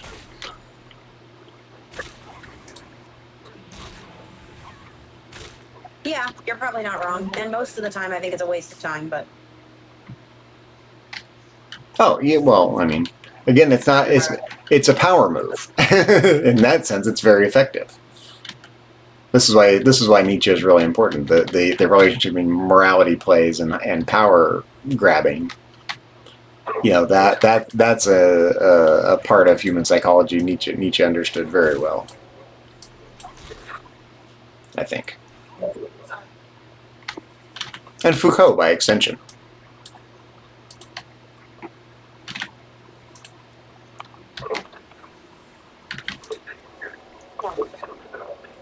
Such that where, if you disagree with them, you come across as being the asshole just because you disagree with them, How could you not, be swooning at the, at the loss of Charlie Kirk, Right, I know, exactly. Because that's my point, right? Because you're not, you're the asshole, right? That's the. Right. And that's just a logical leap that's false, right? It's true, but unfortunately, that is the power move they're playing. That's the card they're slapping down on the table. Well, fallacy or not, that's what the card that's being played. You got to maneuver around it. I mean, yes, it's a fallacy, but who cares? It's the card they just played. I just see it in terms of power moves. I don't. You're trying to see it in terms of logic, and I'm seeing it in terms of power plays.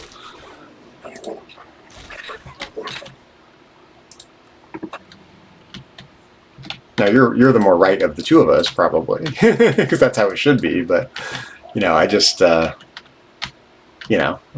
literally call a spade, Right.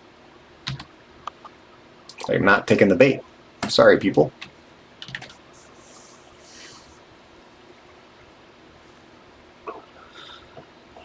And it's been much better for my sanity to remove myself from the various environments where this kind of shit comes up. It's really hard right now, given the climate. Well, also we just live in Vacaville's become like this. These are just conservative times. Vacaville's a fairly conservative town right next to the Bay Area, but it's not part of the Bay Area. And Rockland up here is conservative city up here.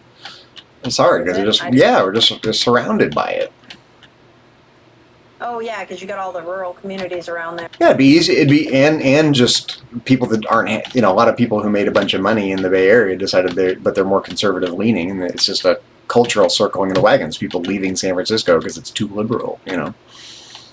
Hmm.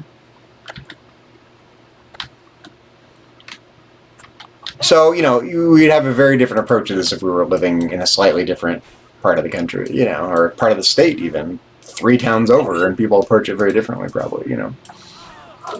Yeah. Okay. My bar is purple. So, how close are you to leveling? I'm not at all. Oh, I've okay. only So, managed- got it. I started at level 8, but because we spent so much time Yeah, with me I feel bad about that. I forgot we were in a group and wasted some leveling time. I've only like not even quite hit the halfway point on the bar. That's okay. That's all right. It is what it No is. time in WoW Classic is time misspent. We're having fun. We're solving the world's problems. Well, maybe. I mean, at least we're having a conversation about it. I'll say that. That's more than I can say for 99 on social media right now, including most of my friends. Well, It's hurtful too. You know what I'm saying? It's hurtful. The things that people are saying about one mhm. are hurtful. They're not nice. Well, that's my point. To me, it's just a sign of resentment. They're below the belt. I mean, the things that people are saying are just below the belt. Mhm. Like, like the one friend that I had that said that he thought that, if 9/11 happened right now, that half the country would be happy. Like, what the fuck is that? And exactly. That can't possibly be true. Like, half the country can't agree about fucking anything. Is this one of your brighter friends? Yeah, I would consider him a very intelligent. Hmm. And yet, apparently, completely drank the Kool-Aid because I don't think that. Well, I don't think that. I think you're I right. would never. Kool-Aid If drinking. you asked me this in reverse, if you said, "Would any intelligent person say this?" I would say probably not. Probably not. Mm-hmm. Right. And yet, I would consider this person a pretty intelligent person, and they have in fact said that. So now I'm sitting here at odds with myself, going, "What a mindfuck this is." I don't know with that information. I have completely contradictory information, both of which I can't seem to resolve. Well, in my head. you and I probably both really struggle with that. When we have cognitive dissonance, we chew on it way more than other people do. Yeah, I can't Both of stop us. chewing on it. Right, and I can't either. I have not been able to stop chewing on it for. I just don't see cognitive dissonance. I think people just drank the Kool-Aid, and that's the explanation. Zach, You said hang on it. 1 sec. Yeah. Hello? Hey, how are you?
Excuse me.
Okay, I So apologize for that. the thing is, it's funny because this is going to continue at least for several days, probably for weeks, if not months or years. But do you remember Jody Stone? We went to school with her, Orchard School.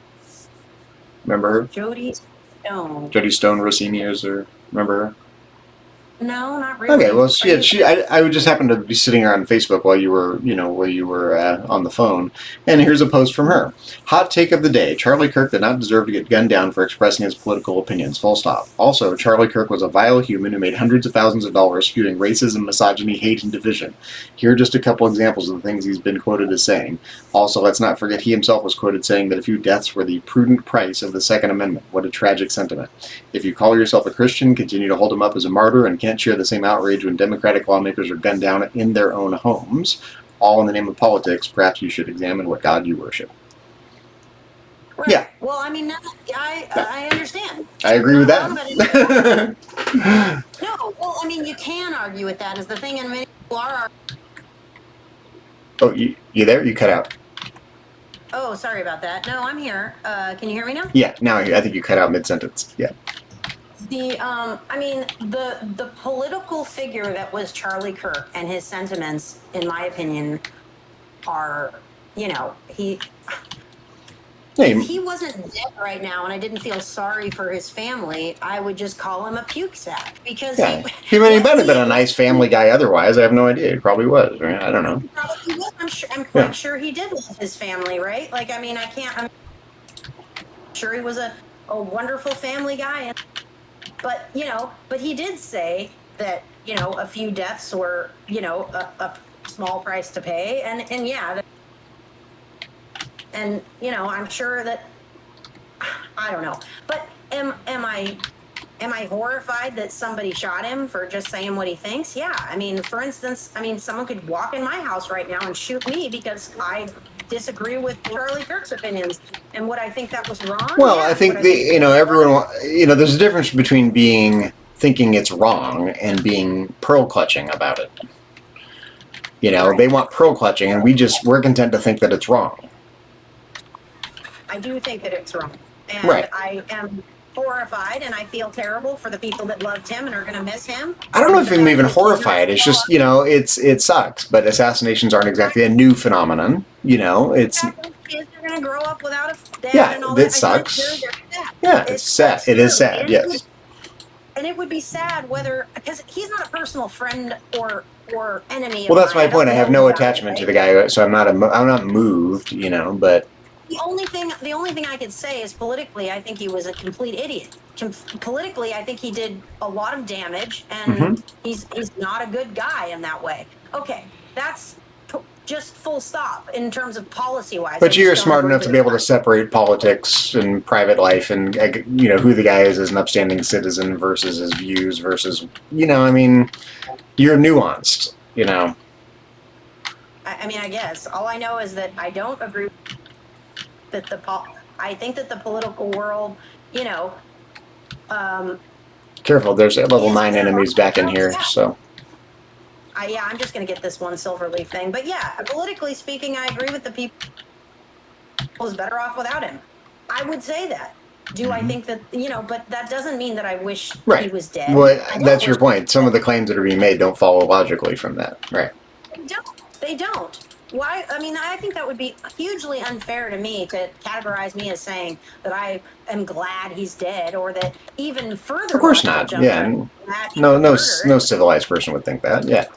No civilized person would, but yet it seems to be the logical jump that a lot of right wingers are making about everyone on the left. Everyone on the left. So it doesn't even matter whether you're the crazy guy who actually had the gun, who actually went and shot somebody, or just a person they just want to, because from my point of view, they just have some latent hatred and they want to hate people, and so they have to vilify what people on the left are going to think, so they can hate someone. They have to be an enemy, The dragon head is back.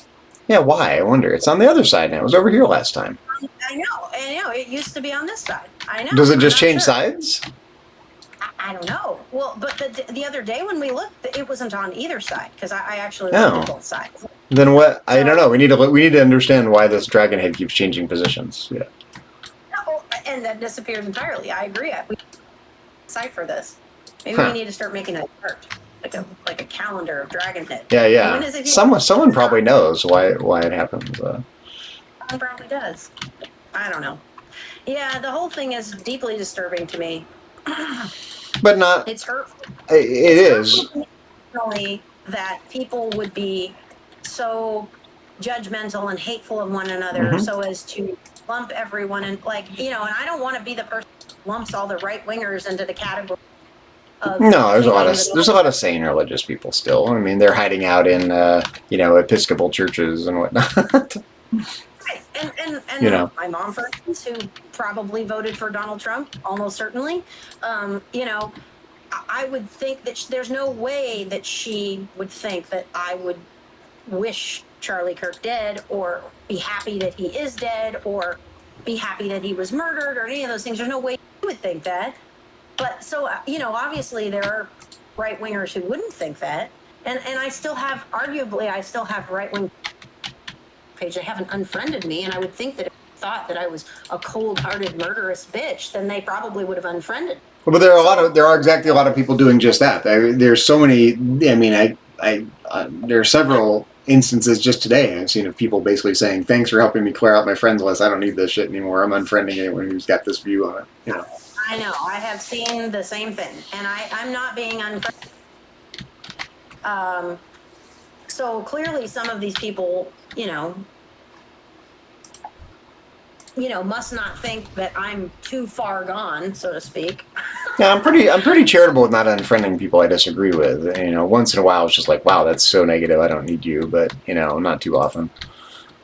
Right. Yes, I agree. As long as I don't do it as a matter of course, but right. As long as people are not causing harm, even if they cause me distress, I won't. Yeah, likewise. Like generally, I mean, I got my own. Because I don't want to be one of those people who won't listen to anyone outside of my bubble. There are some people that are past the point of no return with me, but not too many. Right. I don't know. The whole thing is distressful and unpleasant and unnecessary, it seems, and anti-productive, and so I don't know what to do about all of it. Well, wait for it to simmer down. I guess so. And wait for the cultural tide to turn, which we may or may not live to see. I have refrained from commenting on Facebook. Yeah, likewise. But that's my point. The pearl clutchers are shaming people into silence so it's impossible to disagree with them without looking like the worst person. No, that wasn't my reason for not wanting to. What I wanted to do was post and ask people, where's the logic here? What's Oh, at least it's in the productive form of a question. I think that's a good response, right? Personally. Yeah. But like what?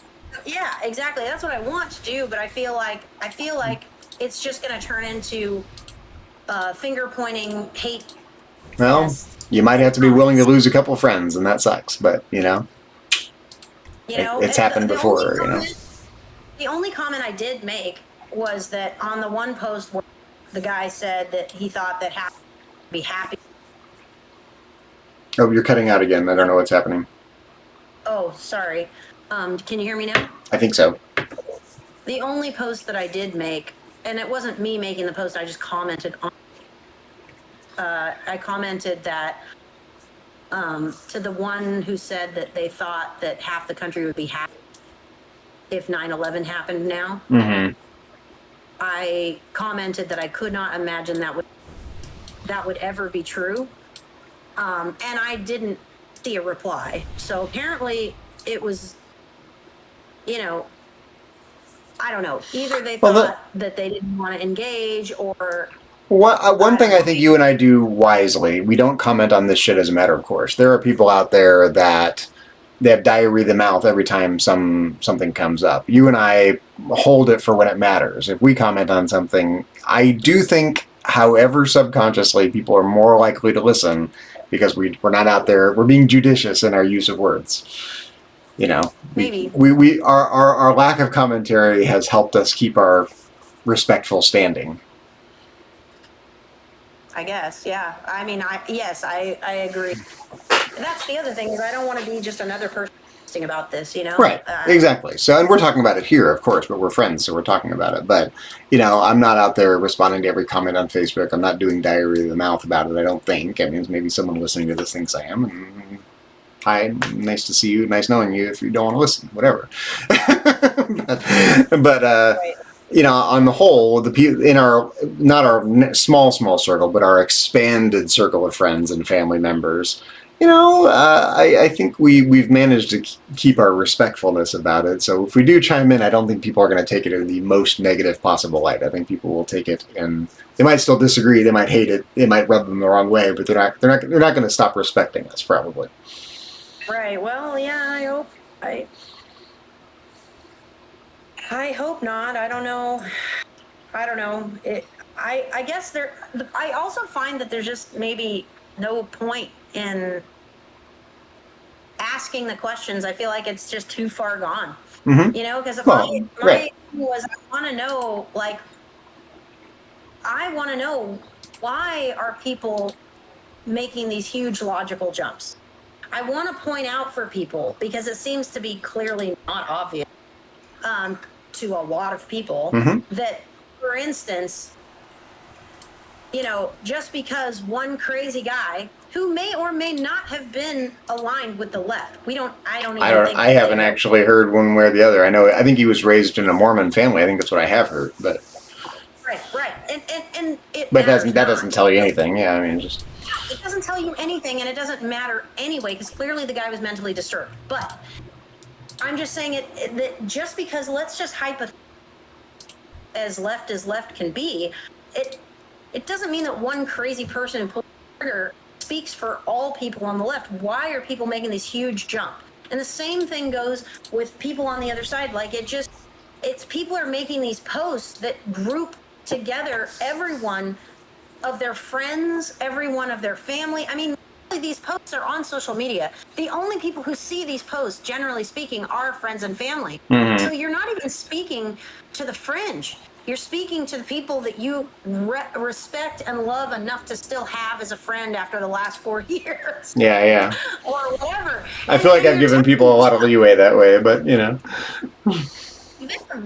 Of all people, that they need to be grouped into these terrible categories and say things as, you know, that they're glad people are dead and they, you know, would be happy 9/11 happened. I mean, to me, those logical jumps are hurtful and not productive, but they go further than that. To me, it's worse to be that illogical than it is to be that hurt. Mm-hmm. Because it's real easy to hurt people. It's real easy to be a dick. Mm-hmm. It's real easy to be wrapped up in your own whatever the fuck it is for the day and, you know, decide to be an asshole. Anybody could do that shit. But to be that stupid is just next level unforgivable to me. I just can't, Zach. I know. Can't forgive it. I know. Can't respect it. I can't wrap my brain around it. I just don't. I don't know. And I feel like I know that this is, again, me sounding like a complete and utter elitist asshole, but is it our obligation to show people their logical fallacies? Do they know? Okay, you realize you are basically repeating Plato's allegory of the cave. Yeah, I do. That's my point, is that it's so basic. Philosophy has been elitist from the very, very, very beginning. It is logic 101. It is the basic form. It's like, you know, it's like teaching a kid. Oh, I think I cut out. I think you did. Yeah. Hold on 1 sec. Let me put my headphones on. Yeah, and then I'm going to take a break in a few minutes, but yeah. We're going to make some dinner over here. Hold on. I need to adjust my output. Who's this guy throwing Bible verses in the chat the whole time? Jeez. I don't know. I mean, that's my point. It's like, it's just everywhere right now. The pearl clutching is ridiculous. Can't even get away from it in World of Warcraft. That's my point. It's like they're just bombarding people with moral high ground. Well, but to my point, is it our obligation as people who understand this is basic logic to explain it to them? I mean, it's like taking a kindergartner saying that this is a red crayon, and because it's a red crayon, it is by definition not a green crayon. Well, at the risk of giving a philosophy lesson here, it depends on whether your inclinations are a little more like Plato's or a little more like Aristotle's. Aristotle was much more optimistic that you could eventually reason with people, habituate them, cultivate their species-specific better traits. And Plato realized that most people are going to stare at shadows on the wall and you're wasting your breath. But once in a while, you find someone who's willing to come along for the journey, so it's still worth it. I do think I follow more in line with Aristotle. Right, and I'm a little more of a Platonist, actually. I just think some people are just, you're wasting your breath. You can still try, but don't have any realistic expectation you're going to make a difference with them. Now Plato's right in thinking you still have an obligation to try, but I think, the lesson from Plato is clear, from whether it's Plato's time or our own, most people are not going to listen. That's frustrating. I mean, think of the frustration Plato held, after Socrates was executed by his fellow Athenians. Right. Deep frustration permeates Plato's writings. However optimistic and lofty he is, and your experience, you could be Plato talking. Like, you just haven't, you sound so frustrated by the fact that you think you feel an obligation to make a difference, and yet you can't. Right. And it didn't keep Plato alive any longer. It's gonna put me in an early grave. Yeah, that's it exactly. The key is to, you can try. But it's like fishing. It's philosophical fishing. You can have conversation, and most people are gonna respond like people did with Socrates, which is go, yeah, whatever, Socrates, I don't have time for this shit, or be angry or whatever.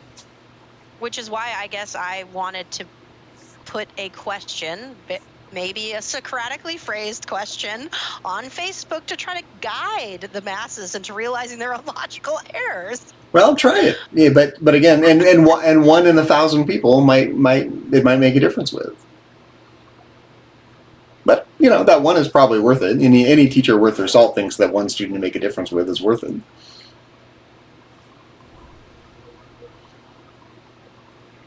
So, yeah, but it's a frustrating endeavor. It is a frustrating endeavor. I think the key is probably to treat it a little more like a game, Throw it out there and let it do its own work, and don't internalize it too much. Well, I mean, the key if I'm just trying to protect myself, or the key if I'm trying to think about my moral obligation if I think about my moral obligation to the world, or to protect your own sanity, friends, or my family, right? Yeah, it depends on what your focus is. Yeah, I don't know. These are the things that have been keeping me up at night, Zach. Well, don't want to keep you up at night, It's not that. It's important, but it's not that important, Society, the sun will go on rising and setting, as Rachel Lynn said in Anna Green Gables, right? So it will. Yeah, I mean, that's the thing. People can't see past their own noses. Yes, this is the issue of the day, but the day will end and it will be fine. Well, but that's just it. Just because this is the flavor of the week, doesn't mean that the problem that created this flavor of the week is not still absolutely the undercurrent. Well, I'd love your thoughts about how to get to the root causes, but this is the undercurrent. This is why this popped up, because every single solitary opportunity for this thing to rear its ugly head is just that. Yeah, almost on a daily, weekly basis now. Almost on a daily, weekly basis. Right. And to some extent, I think that's... No one mentioned, like you were saying, no one was mentioning 9/11 other than just half of us would be happy about it. I was amazed. This is, I've been watching September 11th stuff every year for 24 years now, and this, I was aghast, amazed surprised And at how how little little was 9/11 stuff yeah. there was going on. 100%. Yeah. All those people died, and we're just Mhm. going to focus on this because it's a political issue right now. Also, the fact that nobody mentioned that the same frickin' day there were more than one kid murdered at a high school in Colorado. Right. Exactly. You know what I mean? What about their families? What We're about? not going to talk about them, like, because they weren't political. Because I Mhm. mean, I don't know if the murder was political. Oh, it just I doesn't mean, fit the who narrative, knows? you know. It just But it doesn't fit the narrative, their so narrative is nobody's that going to talk religious about it. people are being persecuted. Right. And a kid killing other kids at a high school in Colorado didn't fit their narrative, so therefore Right. it's not in the news. Exactly. Even though Unless they arguably can, much more unless they tragic. can, they can put it into left wing ideology getting hold of people. Then they can squeeze it in there. But I mean, I don't know. I don't know if it's more tragic, but for me, no, when it's, children die, it always it's feels always more tragic. tragic. Yeah, it is. Yeah, Well, they're an extra special breed of helpless. I mean, right. Exactly. They're mhm. just going to school and Yeah, in their classrooms right, and exactly. extra special breed of helpless. Right. It's like people who murder babies and stuff. Hmm. You're like, oh my god. There's this guy talking about Charlie Kirk again. It's literally on my screen. Yeah, right. Oh, Freedom is not sustainable if you remove religion. I'll even be more specific. Freedom is not sustainable if you remove Christianity.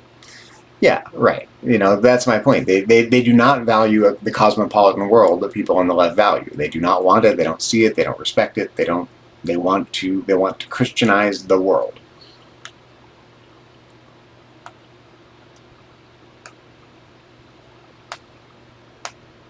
And I don't agree with that. I just don't. right. So I'm Well, sorry. most people, I'll say this, most people who are not Christian or who do not have a faith or are agnostic or they're atheist or whatever, and the worst I would say about them is usually that they think that people who are religious are not as intelligent. Often. I fall into that. Yeah. They oftentimes make the that rash judgment. Mm-hmm. And I think that they're oftentimes incorrect. There's a lot of religious people who are very, very smart, much smarter than myself, by leaps and bounds, I'm sure.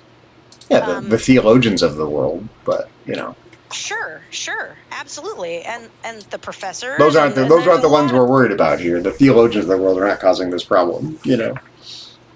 True, but I wonder if he got blocked or something. Did he get booted? I don't know. I just see it coming up periodically, so maybe someone's reporting it. Who knows? Did you see what the name of that guy was? The Yeah, one where you read the quote? Saint Charlie. Saint Charlie, yeah. He literally made that level 1 character so that he could come stand on this box over here and spout. Oh, is he on a box?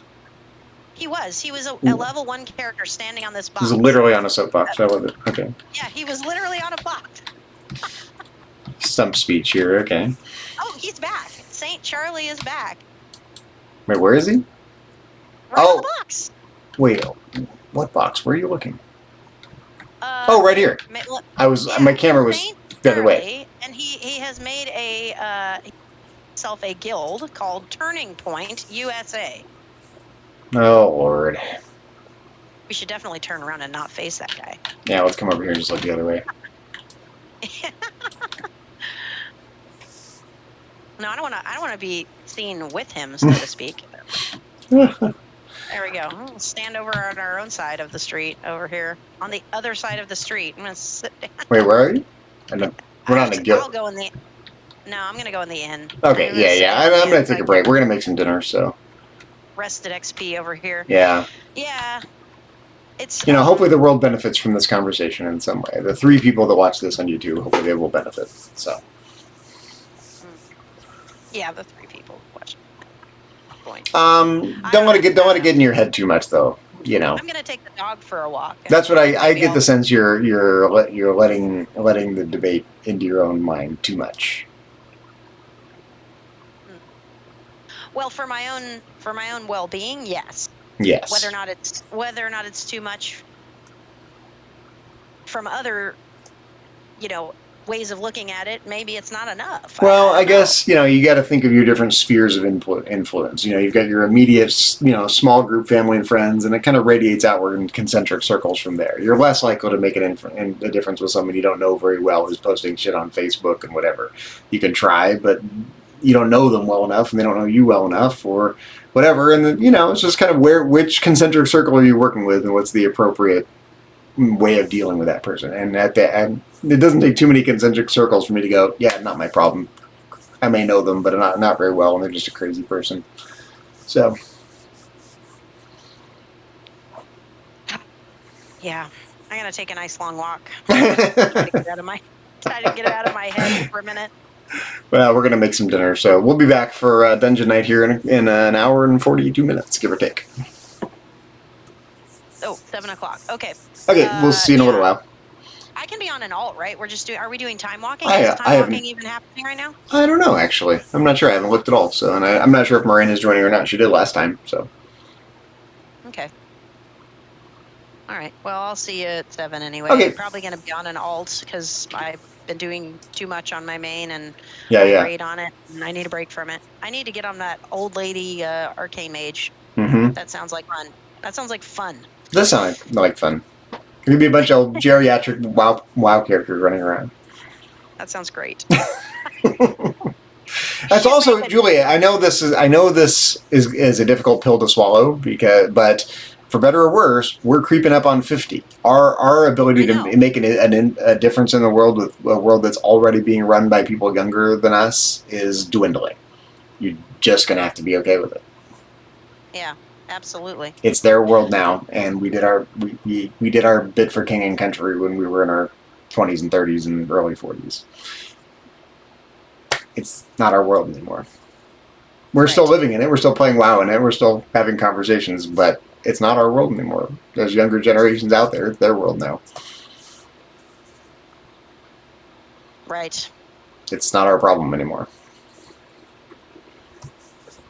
But that does beg the question, though. If one cleverly, Socratically worded post might influence one person into not jumping to logical conclusions, I mean, would that be worth the post? Probably. Even, yeah. I wouldn't alienate your friends. I would try to be careful in how you word it. There's no point in making enemies when you're not already enemies, No, and that's the problem. Is that that's the problem I'm seeing. There are a lot of people seem to be willing to draw some lines in the sand and make enemies for no reason. I don't understand that.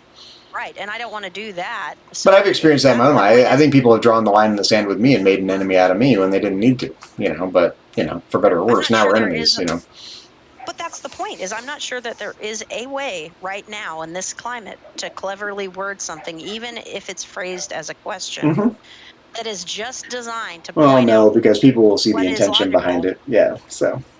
Right. So if they see the intention, are they going to feel like I'm being condescending? Probably. That's my point. If you want to go there, you're going to have to be okay with making enemies. And, be an existentialist. Which way do you want to go? I mean, you just have to be okay with the consequences of your own decisions, I want to go for a walk with my dog and listen to an audiobook and not be on social media. Think of people like Martin Luther, what's your here I stand, I can do no other moment, and yeah, exactly. What is that moment for me? Yeah, it doesn't sound like and that's okay. You don't have to figure it out today, but maybe it is. Maybe it's the time for it. Maybe it's not. You hear people are likening Charlie Kirk to Martin. I can't imagine anything more ridiculous than that. Well, it's difficult to, yeah. It's difficult. That doesn't even pass the smell test. Yeah. No, I mean, somebody who's just spouting off hatred and somebody who's clearly not. I don't even see the likeness. But that's I don't either. Yes, they're both Christian in some broad sense of Christian, but that's about it. Just goes to show there's two different ways you can take religion. Well, that I guess. I was trying to point out, religion is not the problem. Yeah, but I think I at every turn I sound like an existentialist. Religion is as religion does. If that's what religion is, it's a problem. Well, And that's what it is for Some- some people, you know, I mean, Sometimes for some people, yeah, right? that kind of religion's a problem, you know. They just think of that's just normal to them. It's their worldview. But don't group it together and then say then that makes religion a problem, because otherwise that'll mean you're falling prey to. I understand your point that, you know, if a good chunk of religious people are doing that right now, then that's part of the problem. I get that argument, but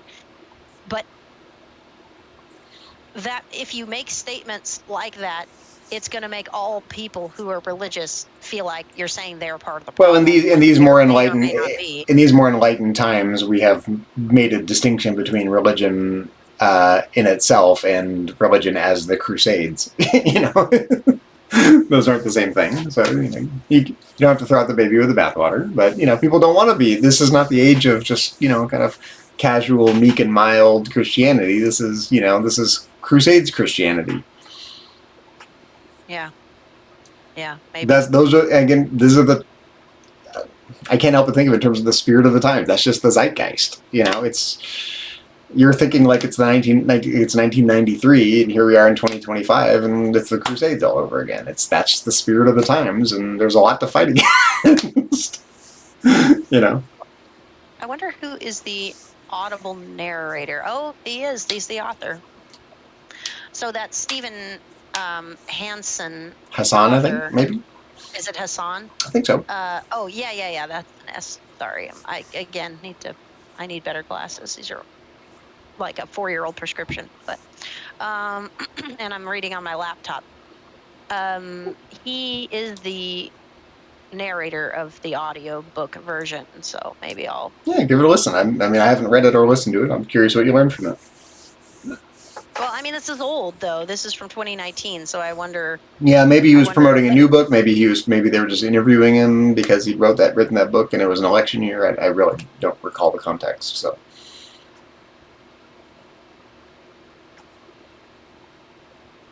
But we're going to make some dinner. Otherwise, I'm going to run out of time to make dinner if I don't jump off. So we should. We'll continue this in an hour and 35 minutes. Or not. Or not. Yeah. Either way. We can talk about old lady arcane mages. Exactly.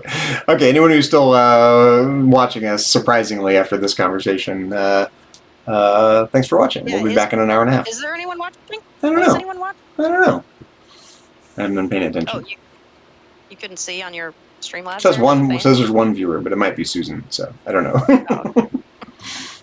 All right, well, I'll talk to you later. Okay, talk to you soon. See you in an hour and a half. Bye.